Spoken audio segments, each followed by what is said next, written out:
Hello and welcome to Savage Universe. Our guest today, I am not JM, the title screen lied to you. JM is off in Texas having a good time at BoardGameGeek.com because a bunch of folks from PEG, I think it's Simon and Mike and JM and Jody and Clint are all down at BoardGameGeek.com, Board Game Geek Con, and they're showing off Doomguard, which is an amazing new board game that Pinnacle's putting out in the new year. So if you're interested in superheroes versus Cthulhu cooperative board game, it's pretty cool. Check out pegging.com/Doomguard, DOOMGUARD, and you'll find out what they're doing. But right now, we are here to talk with Jakub Osiejewski about a very cool swag product, the Rebels of Havenwood. So welcome to the show, Jakub. Hi everyone. I got a new mic. Not specifically just for this conversation, but it should work fine this time. All right, so you are coming in deliciously clear. So I'm going to read for folks the spoiler text, like the back cover text for Rebels of Havenwood. It's pretty good. So we will get them into you now. Disgraced knights, witches, fugitive peasant heroes, sorcerers, cunning hunters, and educated heretics are all drawn to Havenwood, which has gone to war with civilization. Monarchs of the Four Kingdoms want to tame it, but you can save it while the forest saves you. The real question is, what will it cost you? This savage setting features a low fantasy world of anthropomorphic animals trying to survive in a haunted magic forest of Havenwood. New edges, hindrances, magic items, and powers are waiting for your brave rebels. And this is a pretty beefy supplement. It's over 130 pages. So, I think that's probably one of the longer books under swag. I think there are a couple that are larger, but they're bundles. So yeah, so that's a full-fledged setting book, I guess. Right. Yeah, absolutely. And we'll get into kind of the details on kind of what you included. But let me show off your cover to start with, because I love the cover. The Fox Archer, Bunny Paladin, Cat Sorcerer, really good stuff. Really like your cover. Very evocative. That's stock art by the artist D. Droll. There are a couple of pieces of him in the book.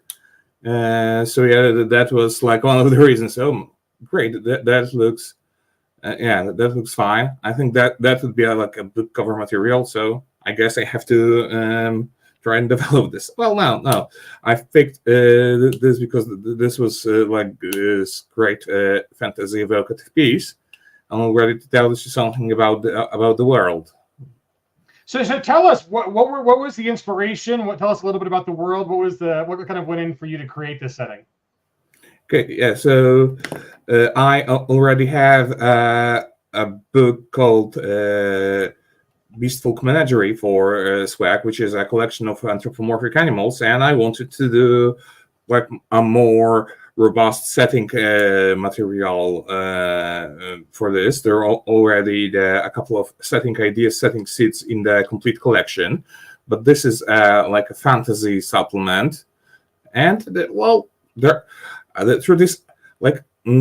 are already a couple of games out there which are mentioned in the book, which are like this low fantasy mixing with other animals like Root or Armello, right? And I thought, that would be neat. That would be great. And a lot of influence was Andrzej Sapkowski's books, like especially The Witcher. Like the Havenwood is kind of based on the forest of Brokilon. I'm not sure if it mattered in the English TV show a lot, or it wasn't as prominent in the game, but in the Witcher universe, there's also a theme of magical forest guarded by the dryads. So that was one of the inspirations. And of course, there's this idea of Disney's Robin Hood, which also is based on this anthropomorphic animal beast fable type of thing. So it kind of started like we were doing fantasy with animals, but it got kind of dark and violent. And at one point, like the players said, "Oh, okay, this is like this is a bit like Orwell's Animal Farm, like but with a feudalism instead of communism. So I kind of went with this idea.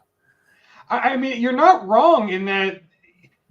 I think that the first impulse for people who look at animals in cartoon is that it's going to somehow be lighter material and more kid friendly and just not touch on the darker themes. But there's a very deep history going all the way back to manuscripts and the kind of the marginalia of telling analog human stories with animals, often anthropomorphic animals, that are very compelling, very complex, very political, very dark and violent. Even I mean, you could even look at. I mean, Disney had a certain level of lightness, but you look at like The Secret of Nim, Bunnies and Burrows, Watership Down. Those really do get to kind of big, heavy societal issues. But you have that layer of animal on top of it, which I think it gives you a nice abstraction to be a little bit, to play with it a little bit more. But there are some pretty deep, complex themes in this. So tell us about the four kingdoms. There's the Galair, Lacalia, the Clanlands, and Hadria. What do those comprise of? How are they different? Right. So I've made it kind of clear that those are kind of based on the history of a real historical region in Europe, but not quite, right? There's an area in southern Eastern Europe, not that far away from Poland, called Pannonian Basin. It's like this between the Carpathian Mountains. There is a huge valley that's more or less surrounded from the outside world. Well, of course, so it kind of is like a continent in microcosm. And today it's kind of divided up by Hungary, by Romania, and it's kind of a couple of those four kingdoms are kind of based on this historical perception, right? You have a kingdom that's vaguely Celtic, right? So you have those associations already. You're having some ideas of tattoos. You have some ideas of chiefs, Druid tribes. So there's an area in there that's vaguely Celtic, called Clanlands. But yet they're also kind of based on Cossacks, which lived nearby. It's kind of so Galair is kind of based in France with the visuals, the religious city. They have huge cathedrals, but they're kind of based also in Russia. And like there is a country that's based kind of on Poland, Polish-Lithuanian Commonwealth, called Lacalia, and which is kind of feudal, but also quite progressive at the same time. And more kingdom uses mostly mercenaries, which was called Hadria, and it's kind of based in Spain. But at the same time, there are some influences from Austria in there. So it kind of mixes those associations, and to provide, and mostly they're here to provide, various conflicted areas, and to provide a place where your characters will come from, and your characters will come from the Havenwood. Can you show the map on page? Yeah. So there is a map here. I love this pug. I think. I want to play Pug Archer. Okay. Okay, yeah. So you have those kingdoms surrounding the Havenwood. All of them are pushing against the forest. And the idea is that it pushes back. Okay. There's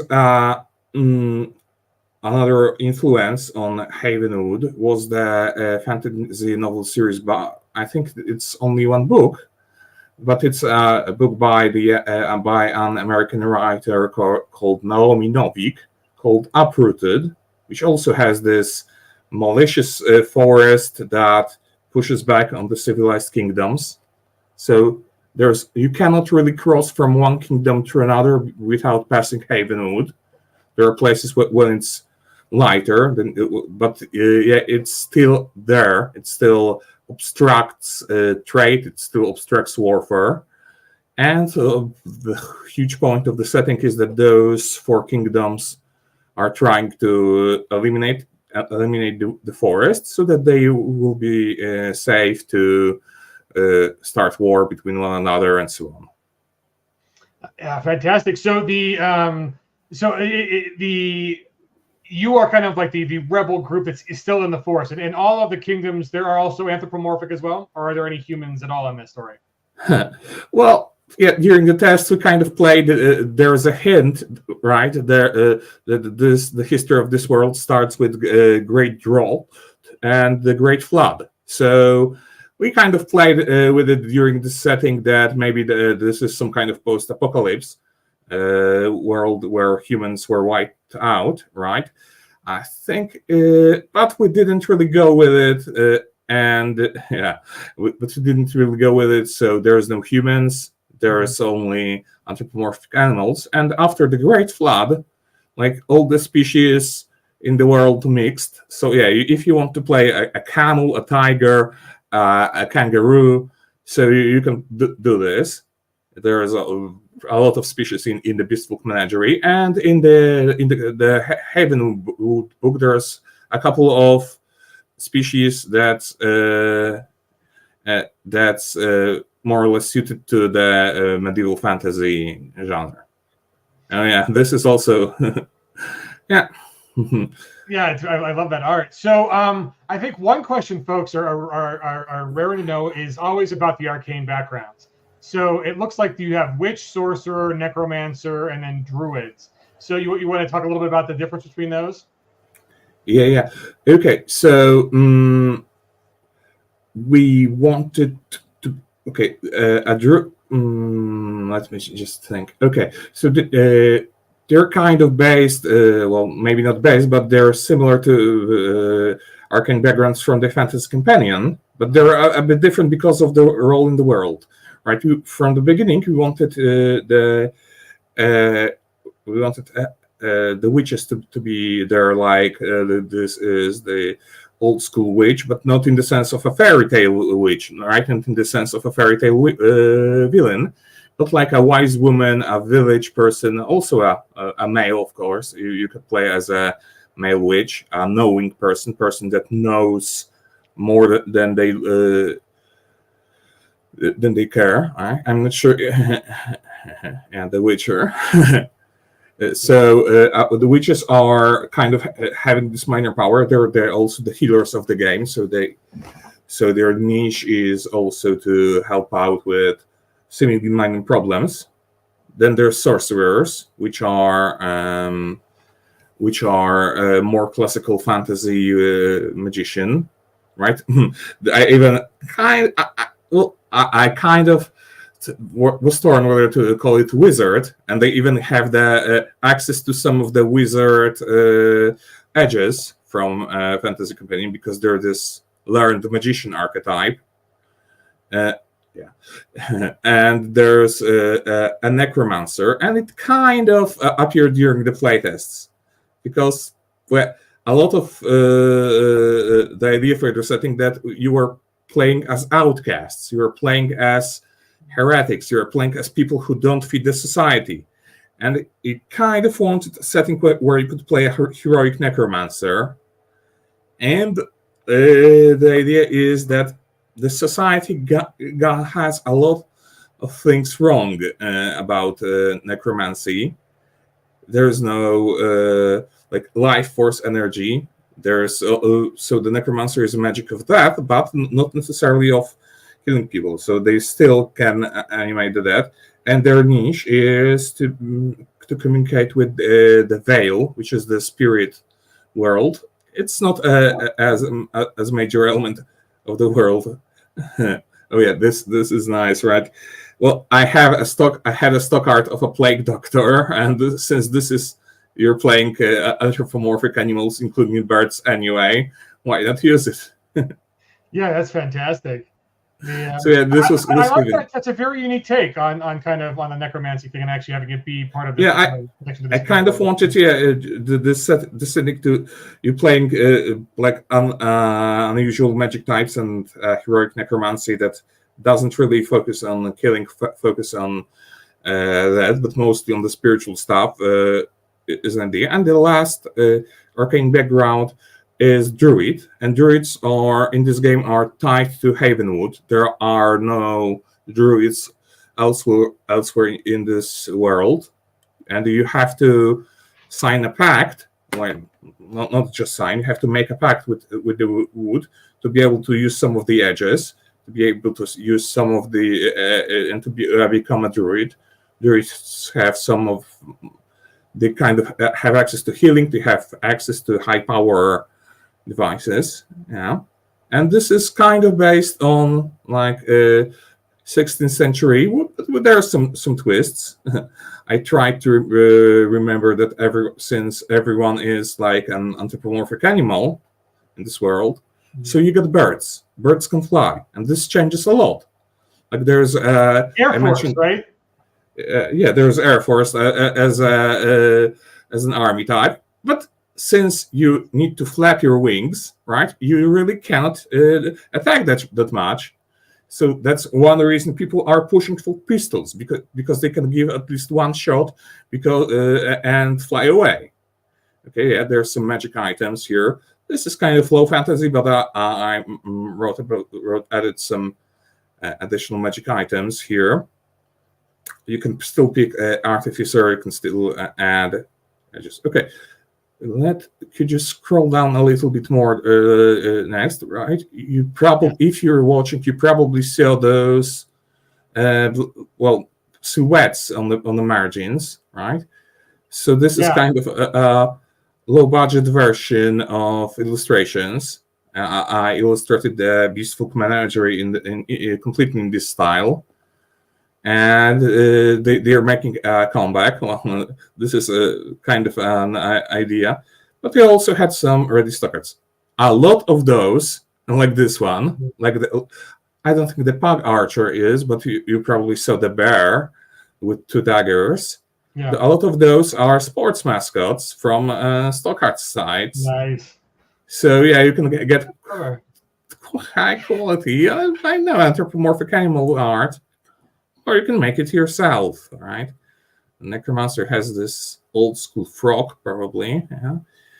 Okay. Yeah. And there's. I do like the silhouettes, though. I mean, it's a very classy touch to be able to do that, and I mean, it gives the message of what you're doing, but also super budget friendly, and I don't think it's any less for it. I think it's it lets you fill in details that you want to fill in. So yeah, I think that. And I considered using AI to generate, but yeah, I don't think this is a good genre. Yeah. There's of course some stock art that was perfect. This is, I think, some people can recognize this artist. This is Grand Failure. I'm not sure if I pronounced it right. A Chinese-based stock artist, and I saw much easier. I think their name is like Ti Ludong. So Grand Failure is a little easier to pronounce. Yeah, I think kind of had to alter a little bit. There's some new powers. There are, a lot of those are variations of on existing powers. Yeah, so like aquatic control, I think we saw, and then yeah. So some expand on since you're playing endurance, you probably want to some places to interact with nature and environment, like the poison power. I usually don't like using poison, but this you're playing another more animals. Like, okay, if you scroll a little back up, apart from those silhouettes, I also added those quotes in boxes, right? Oh yeah, that was a good one. So that's also a great way if you don't have a lot of art and you want to pad the book a little and add some visual things to look at, things that focus the gaze of the reader to one or two are quotes from the sessions, but some are made up. Yeah, but some are made up for the game, right? There are a couple of characters that add something, comment on what's going on in the text. So there's a couple of those quotes in the book.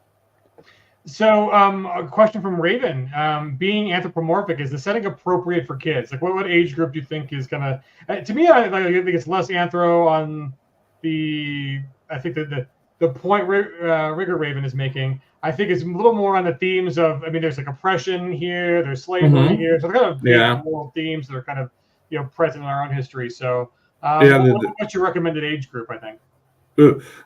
There are some issues with slavery. I mentioned that, like some approaches to relationships between various species. So there's a couple of things ways you could spin it.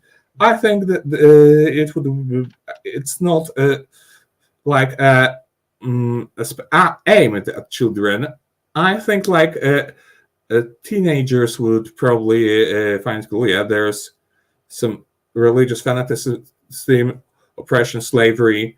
There's also a potential for animal abuse if you're all animals. There's this distinction between society. So I would recommend it to like older children, 14 or up, I guess.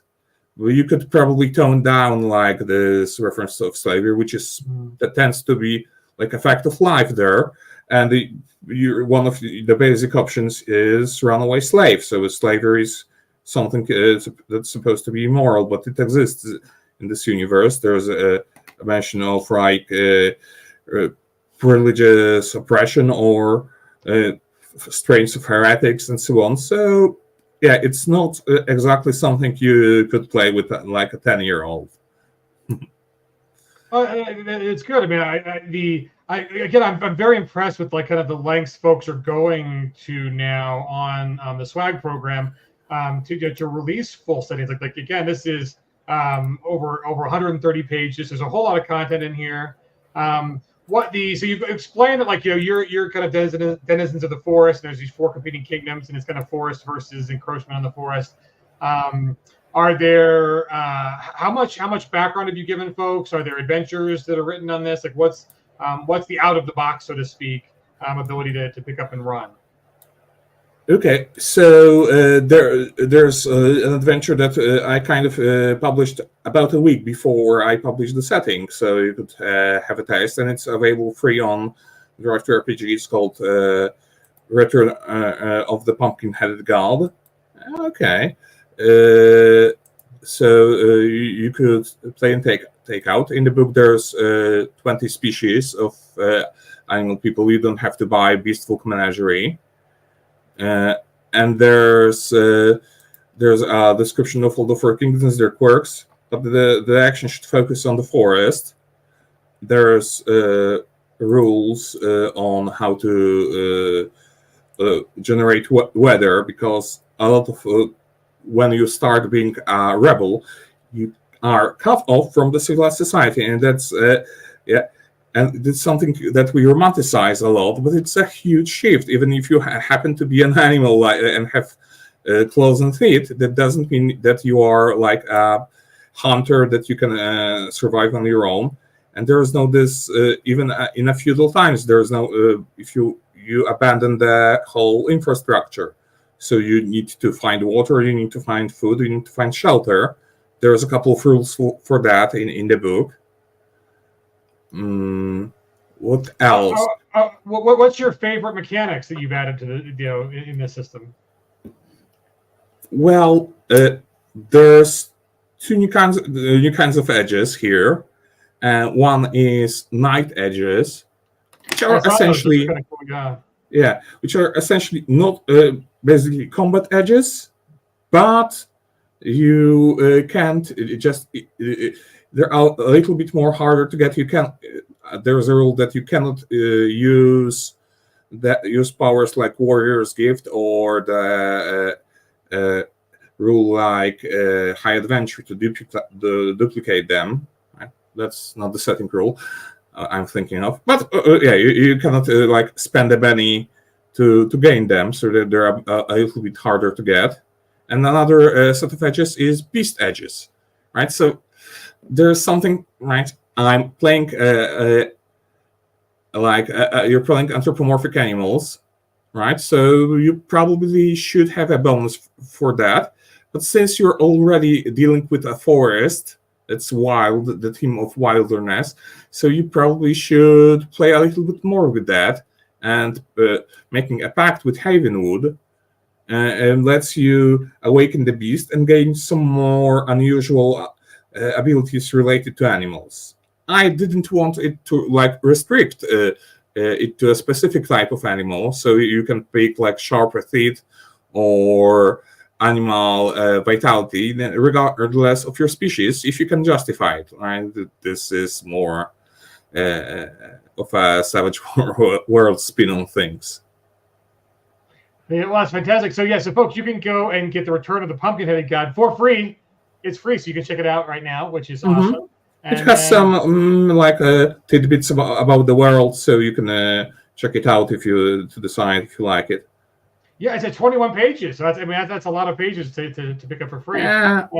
And if you like it, then the actual setting itself is over 130 pages, so 135 pages, and just $9.99 right now, which is a pretty good price for putting out a whole different setting. So how have you found the transition from producing smaller materials into something that's over 100 pages? Has it been is it much more difficult? Is it incremental? How have you found that process of creating? Yeah, kind of. There are some ideas I wanted to put. A lot of maybe not a lot, but there is a nice chunk of the book that's more or less based on the Beastfolk Menagerie material.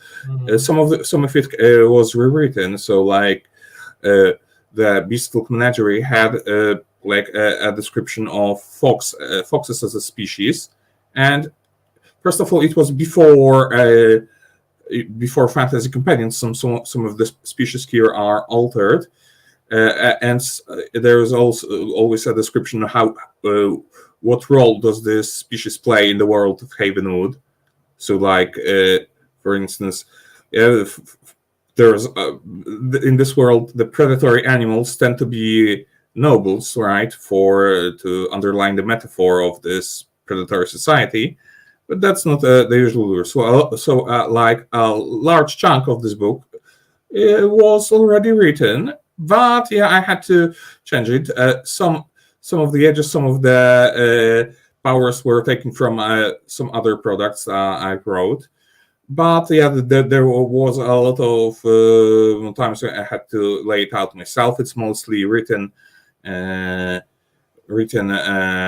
one person, which is me, and laid out and illustrated by stock art, by some of the images that are also used. Okay, let me just. So how have you found the reception so far? So this is a brand new publication, I believe, this month, right? It was kind of the beginning of the month. Yeah. Okay, I think that's okay. That's a bit of a niche product that doesn't really speak to everyone, right? When I say anthropomorphic low fantasy with magical forest, I don't think there would be many eyes lit up. Yeah, but I think people are enjoying it. People are mentioning it, and that's great. I want to publish an adventure to later on, so I think it works out fine for the time being. Well, excellent.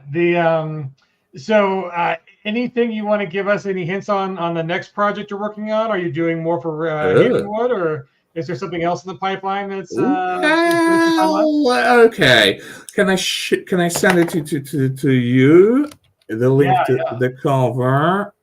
I can send it directly. Can I do this? Give me a moment.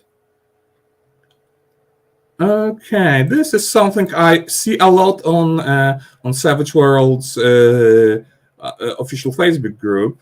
People are doing this, and I thought, and you have also Pinebox Middle School out there. So, but I think it doesn't really compete with Pinebox. Okay, can you see the cover image? Yeah, so I didn't Yeah, when I released Havenwood, I didn't thought I would be working on this.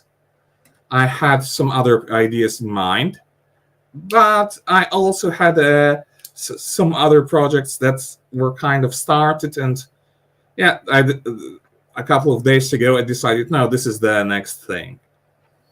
Oh, so that's this fantastic. I'm looking forward to it. So give us a little preview. So this is not really a setting, right? You don't. I don't. I think it won't focus on a place, but on a play style, right? I think people asked if Havenwood was okay for children, right? I think it requires a little bit older teens, right? And this one is supposed to be kid friendly. This is supposed to be cartoon. This is supposed to be like, it's not there's no twists here, right? This isn't right. Oh my god, the monsters are all real. The monsters are people. This is all based on there is a guy in costume. There's no there's no violence. There's no ironic twists here. It's just rules to play as mystery solving things, which are probably also in a band. So yes, there will be rules for performances. There will be rules for swaying people through music, but you don't have to be in a band. Oh, that is fantastic. The I'm internally impressed with the kind of the level of creativity and kind of the you know, Peg is a small company, and there's just so many, right? They 60s, 80s Monster Hunting cartoons, absolutely. Yeah, of yeah. course, Jinkies, yes, right? You're either in a band or you have a band or both. Yeah, there were also rules for like I'm talking for a mascot, right? The working term is a mascot, but I'm not sold on it. So there's a character that you can play. Every player can contribute, and they either have some weird, strange powers out there that can really change the entire investigation. Yeah, the abnormal kid. Yes, yes. Well, yeah, like a talking dog or an inexplicably talking car. Those kind of characters, they belong to everyone, including the GM. Well, and that's kind of the best way to play, even if you're going like the Stranger Things route, and you've got the paranormal kid, like the paranormal kid being. Don't give one player that kid. That's a group character, and everybody else is the supporting role. So everyone gets, you know, that's the piece you all get to move around the table. It works out much better that way.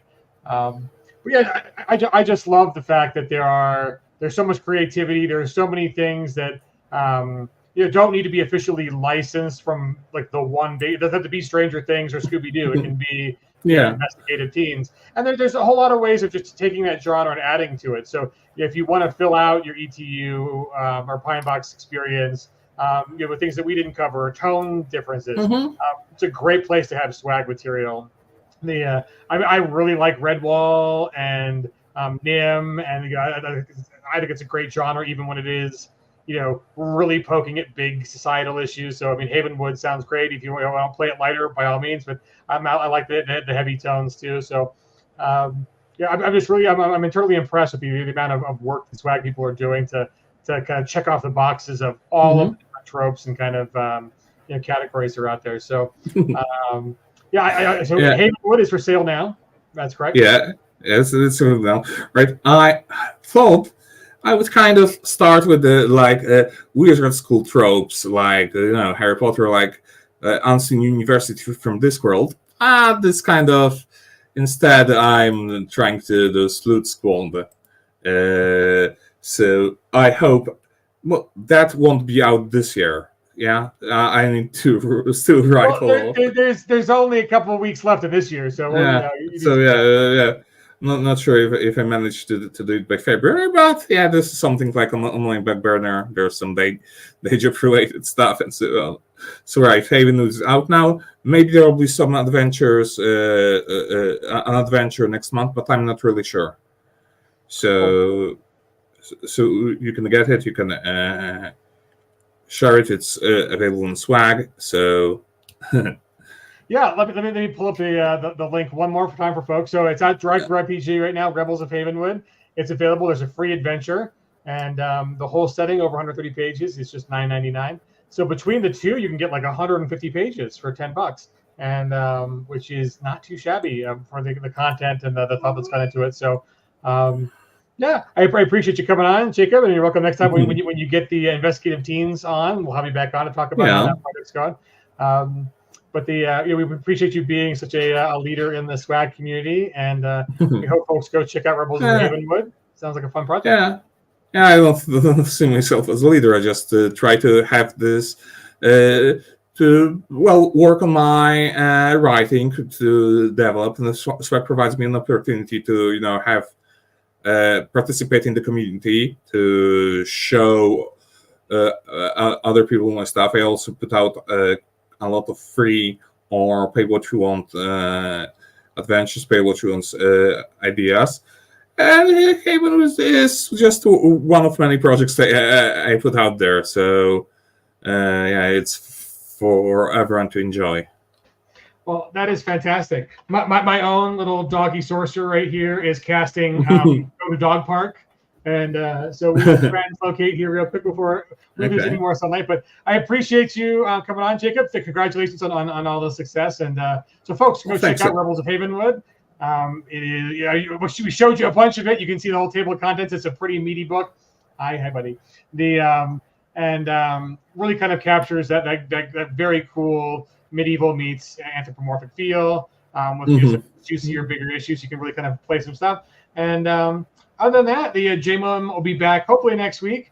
And we've got, let's see. Yeah, thanks, Raven, for joining us. I'm sure Raven's going to go pick it up because, they literally have animal in their name.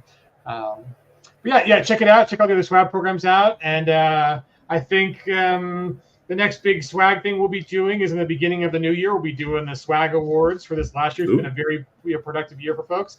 So go out there and pick up Rebels of Havenwood, and maybe they'll rise to the ranks fast enough to be included in the awards this year. Maybe.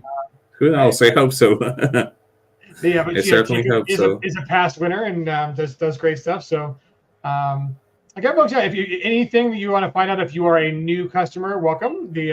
Check us out on Drive Through RPG under the Swag Savage Worlds Adventurers Guild. These are all folks who are publishing their own content using Savage Worlds. You can check us out at savageuniverse.com. It's a website that keeps up with all the news that you can use about all of our licensees, from the Swag program up to the ACE program, and including the Media Network and all that good stuff. And then we've got some cool innovations that we're going to be rolling out in this new year that are just going to even make it all even better, ways to kind of meet up and play games. And some good stuff. So we appreciate you following us along. Have a happy Thanksgiving if you celebrate that. If not, all your fall festivals, hopefully they'll be fun, and look out for the animals in your life this Thanksgiving season. But here at PEG, we're very thankful for all of our fans and for you guys joining us, giving us your precious time, and thankful for our aces, or for our swag members and aces like Jakub, who are putting out just very good quality material, very reasonable prices for everybody. So go pick it up, enjoy it, give some good feedback. And